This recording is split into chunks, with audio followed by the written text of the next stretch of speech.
Miss Gena Boutin, thank you very much for being on the Payments and Cards Network show. Could you please introduce yourself to our audience? Hi, I'm Gena Boutin. I am the Director of Digital Identity at Refinitiv. It's a new business for us, and we are excited. We are here today partly to launch a new solution, QualID, that aims to bring financial service providers a powerful and really effective way to verify digital identities as well as screen for regulatory and financial risk in a very seamless way. Okay, fantastic. And just for the benefit of our audience, tell us a bit about the heritage of Refinitiv. We are 1 year young as of this month, but it's a bit deceiving because we are built upon a very rich history with a 168-year legacy as one of the biggest providers of financial market data and infrastructure to over 40,000 institutions in more than 190 countries around the world. Something that we are very proud of. Back 1 year ago, there was a decision made to spin out the financial and risk business from Thomson Reuters, right. Whereby Blackstone took a share from Thomson Reuters. But I would say the story doesn't end there. We actually, over the summer, I believe it was, the London Stock Exchange also made an announcement that they would be acquiring the Refinitiv standalone business. So we are in an interim period at the moment, waiting to join the London Stock Exchange formally, which we are really excited about. It's an incredibly complementary business, and we really believe when we bring these two businesses together, we can really enhance global reach and bring customers a much more powerful and richer data set, and it'll also really enable Refinitiv to continue to develop products and services as part of our vision. Fantastic. How does Refinitiv work with government agencies and regulators to help refine its products and help its clients continue to be compliant? Yeah, so look, it's a tough one when it comes to regulation, and the biggest complaint that we hear is its inconsistency. So, AML and KYC rules differ by jurisdiction, and some are more prescriptive than others. More often than not, they are what's considered a risk-based approach, and they're not prescriptive, and that's very deliberate and by design.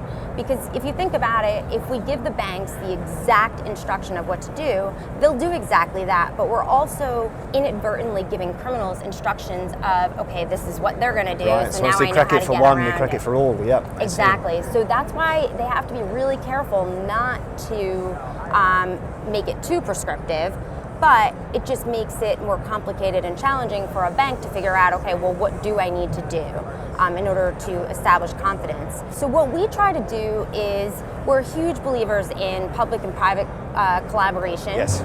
So we do work with governments, but we work with them in a way that we try to act as a productive liaison between the governments and the financial institutions. And so we're working with industry bodies as well as governments to try to join them up with financial institutions because we do believe that financial service providers are well positioned to help us to reconcile this digital identity challenge. Stepping into the future a little bit, as an expert on digital identity, where do you see digital identity going in the next 1 or 2 years? And how do you think Refinitiv is going to adapt to offer these future solutions? I think we are at a very critical inflection point.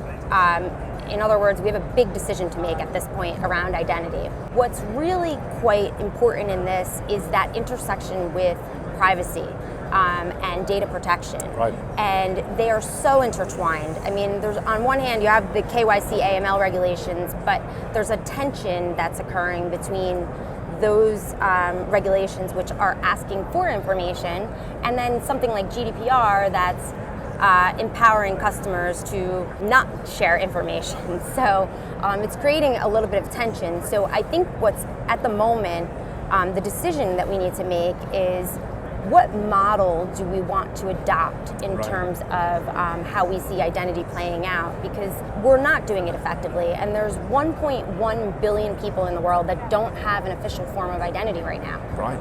And so in a digital world, they actually don't exist, right, yes. Which is really unfortunate. So we need to make sure that we first of all solve that, and second of all, we need to come up with something that's going to be dynamic and it's going to evolve naturally so that we don't end up leaving anyone behind. So I think that right now, the decision point is whether we go for sort of a federated identity model where what you want to do is establish trusted providers or issuers of identity.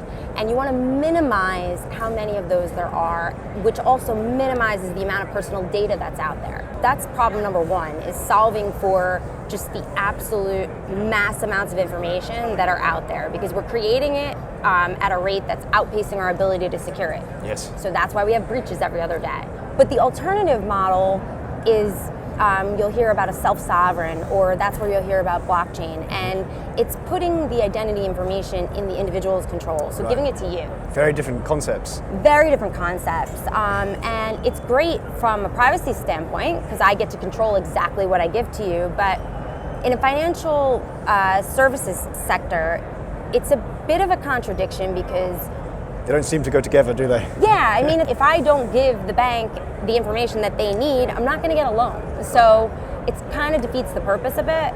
There's also a school of thought that individuals aren't really up for the task to take care of their own data. Right. I mean, if you look at the data that's posted on social media or that's unwittingly shared, I mean, individuals are contributing to the problem. So there's some people that believe we can solve for their privacy rights in a way that doesn't also put the onus on them to secure their own data as well. Gena, thank you very much for your time. Thank you. Thank you.